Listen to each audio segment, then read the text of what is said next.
প্রধানমন্ত্রীর বাসভবনের নিচে বাংকার তৈরি করার পরিকল্পনা করা হচ্ছে, সুড়ঙ্গ তৈরি করার পরিকল্পনা করা হচ্ছে। এখন এই সুড়ঙ্গর শেষ মাথাটা কোথায় যাবে? যদি বাংলাদেশের ভূখণ্ডের মধ্যে হয়, তাহলে যেখান দিয়ে সুড়ঙ্গ দিয়ে মাথাটা বের করবেন গর্ত থেকে, সুড়ঙ্গ তো ঢুকবেন তো গুপ্ত হয়ে, ওই গুপ্ত সুড়ঙ্গ থেকে যখন বের হবেন মাথাটা উঁচু করবেন, বাংলাদেশের সীমানা হলে আবার ওই জনরসেই পড়তে হবে। আর যদি এখন সুড়ঙ্গের মুখ যে দিল্লি বা শিলংয়ে পৌঁছায়, তাহলে কি হবে বলতে পারছি না, সেটা আপনাদের কিসমত ভবিষ্যতে বলে দিবে। সংগ্রামী সাথী এবং বন্ধুগণ,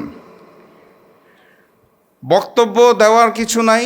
গণভোটকে এই সরকার মানতে চায় না, এটা আমরা সবাই বুঝে গেছি। 70% মানুষ যেই গণভোটে হার পক্ষে বক্তব্য রেখেছে, প্রস্তাবনা দিয়েছে, সমর্থন দিয়েছে, ভালোবাসা জানিয়েছে, ভোটও দিয়েছে, সেই 70%কে এই মুহূর্তে বিএনপি সরকার মানতে চাইছে না, জনাব তারেক রহমান মানতে চাইছে না। জুলাই গণ অভ্যুত্থান আমাদের একটা শিক্ষা দিয়েছে নিজেদের ভিতরে, প্রত্যেকটা মানুষের। সেটা হচ্ছে অন্যায়ের প্রতিবাদ করার সৎ সাহস। সেটার প্রমাণ আজকের এই মঞ্চে হয়ে গেছে। আপনারা খেয়াল করেছেন কিনা জানি না, আমাদের বর্তমান সরকার যারা গণভোটকে মানে না, তাদের সাথে যেই সংগঠন আছে সরকারের অংশ, গণ অধিকার পরিষদ, তাদের ছাত্র সংগঠনের সেক্রেটারি এখানে বক্তব্য দিয়ে স্পষ্ট ভাষায় বলে দিয়েছে, অন্যায়ের সাথে আমরা নাই। এটাকে বলা হয় হিম্মত, সৎসাহস। অন্যায়ের বিরুদ্ধে রুখে দাঁড়ানোর যে সাহসটা, যে প্রতিবাদটা, এটা আমাদের আগে ছিল না। এটা আমাদের মধ্যে সৃষ্টি হয়েছে এই জুলাই গণ অভ্যুত্থান থেকে। আমরা এখন প্রতিবাদ করতে জানি, প্রতিরোধ করতে জানি, প্রয়োজনে আবারও রক্ত দিতে জানি। এটা সরকারের জন্য একটা মেসেজ।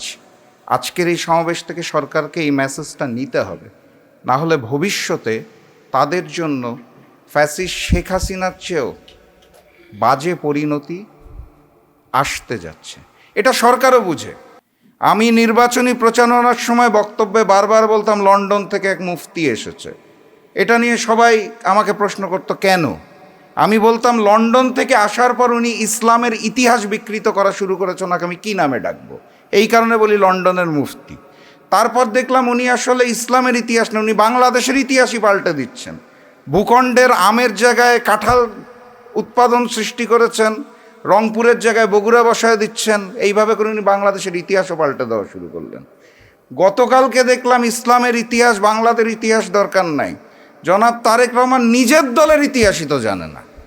যেই ব্যক্তি নিজের দলের ইতিহাসই জানে না, নিজের দলের নেতাকর্মীকেই জানে না, উনি বাংলাদেশকে কিভাবে জানবে আর বাংলাদেশকে কিভাবে চালাবে, এটা এখন আমাদের প্রশ্ন।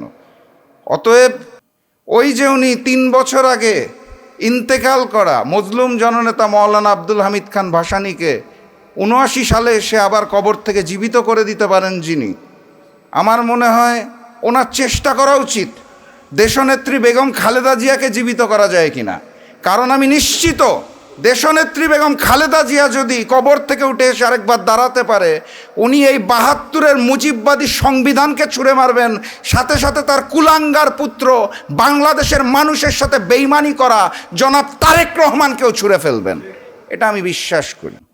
আমি আবেদন জানাতে চাই বাংলাদেশের জনগণকে, আজকের যে আলোচনার বিষয়বস্তু করণীয়টা হচ্ছে নতুন গণ অভ্যুত্থান আসতে যাচ্ছে, তার জন্য প্রস্তুতি নিতে হবে।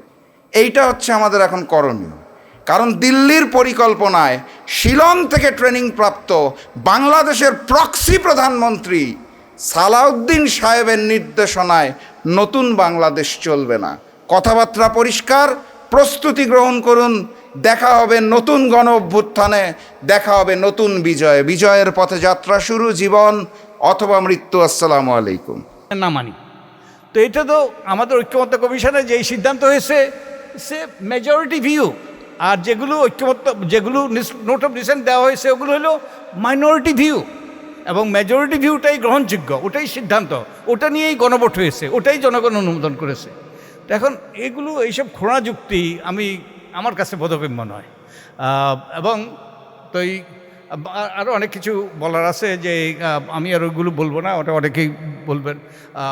যেই কথা আমি বলতে চাই জোর দিয়ে, আজকে আমরা যে সংকটের মুখোমুখি, একটা হলো বহির্বিশ্বের সৃষ্ট সংকট, যার ভয়াবহ প্রভাব আমাদের উপর পড়ছে এবং পড়বে। এবং যেই সংকটগুলো আমরা সৃষ্টি করছি, যে গণভোটের রায় নকশ করে দেওয়ার কিংবা এটা নিয়ে টালবাহানা করার, এবং যে অধ্যাদেশগুলো যে সরকারের স্বচ্ছতা জবাবদিহিতা নিশ্চিত করবে এবং এবং মানুষের কল্যাণ বয়ে আনবে, সেগুলো বাতিল করার চেষ্টা করছি কিংবা সেগুলো নিয়ে গড়িবসি করছি, এগুলো আমাদের এই সংকটকে আরও ঘনীভূত করবে। তাই আজকে আমাদের সবচেয়ে দরকার ঐক্য।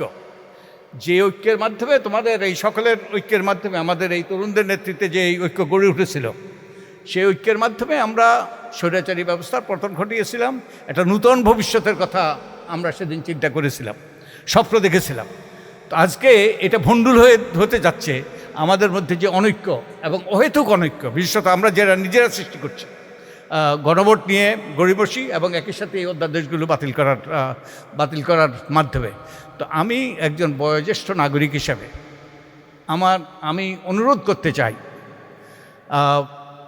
সরকারের কাছে, সরকার দলীয় সংসদ সদস্যদের কাছে, যারা নীতি নির্ধারক তাদের কাছে, আল্লাহর ওয়াস্তে সৃষ্টিকর্তার ওই দোহাই দিয়ে অনুরোধ করছি, আপনারা এই জাতির মধ্যে ঐক্য সৃষ্টি করার চেষ্টা করুন, অনৈক্য নয়। এই ভয়াবহ মুহূর্তে আজকে আমাদের সবচেয়ে দরকার ঐক্য। যেমনিভাবে আমাদের ঐক্য দরকার ছিল সেই হাসিনাকে বিতাড়নের জন্য, আজকে আমাদের এই ভয়াবহ সংকটগুলোকে দূর করার জন্য আজকে আমাদেরকে আবারও ঐক্য সৃষ্টি করতে হবে। এবং তার মাধ্যমেই কিন্তু আমরা সামনের দিকে এগিয়ে যেতে পারবো এবং আমরা ভালো অবস্থানের দিকে যেতে পারবো। আর তা না হলে কিন্তু আমরা আবারও সেই সংকটের দিকে যাব এবং যার ভয়াবহ পরিণতি শুধু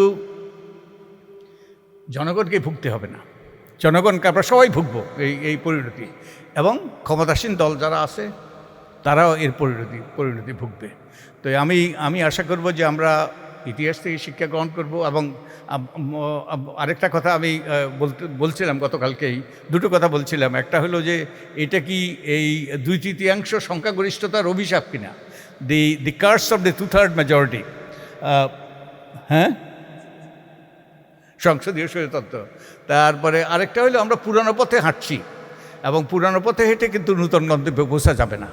তো আমরা কি আসলে পুরানো পথে হাঁটছি নাকি উল্টো দিকে হাঁটছি? উল্টো দিকে হাঁটলে তো আমরা তার ভয়াবহ পরিণতি আমরা এড়াতে পারবো না। তো যেই কথা বলে আমি শেষ করব, আমি এত কিছু সত্ত্বেও আমি আশাবাদী হইতে চাই।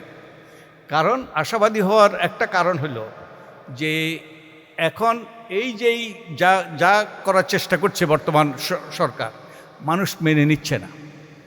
মানুষ সোচ্চার প্রতিবাদ করছে, আমাদের তরুণরা প্রতিবাদ করছে, আপনারা প্রতিবাদ করছেন, অন্যরা সবাই প্রতিবাদ করছে। এটা আমাদের কাছে গ্রহণযোগ্য নয় এবং এই নিয়ে আমরা সোচ্চার ভূমিকা পালন করছি। তো আমাকে আশাবাদী করে।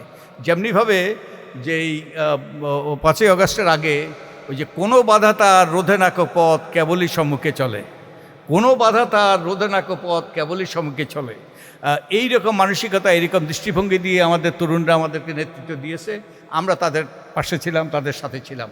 আমরা মঞ্জুল মকসদে পৌঁছেছি, সাফল্যে পৌঁছেছি। তো আমি আশা করি যে আমরা এই আমাদের সোচ্চার ভূমিকা রাখবো। আমরা যেখানে আছি, যেই অবস্থায় আছি, আমরা সবাই আমাদের অবস্থান থেকে যে আমরা সোচ্চার ভূমিকা রাখি এবং আমরা প্রতিবাদী হই।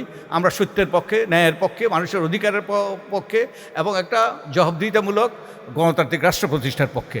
তো আপনাদেরকে সকলকে ধন্যবাদ, আমাকে আমন্ত্রণ জানার জন্য তোমাদেরকে অনেক ধন্যবাদ। আমার মনে হয় তোমরা যেভাবে এটা সাজিয়েছো খুব ভালোভাবে সুন্দর করে সাজিয়েছো, কারণ এই বিষয়গুলো নিয়ে তোমাদের যারা তরুণ তারা তুলে ধরেছে এবং এটা সবার জন্য এডুকেশনাল হয়েছে। সো থ্যাংক ইউ তোমাদেরকে আমাকে আমন্ত্রণ জানানোর জন্য। ওকে, ধন্যবাদ, অসংখ্য ধন্যবাদ।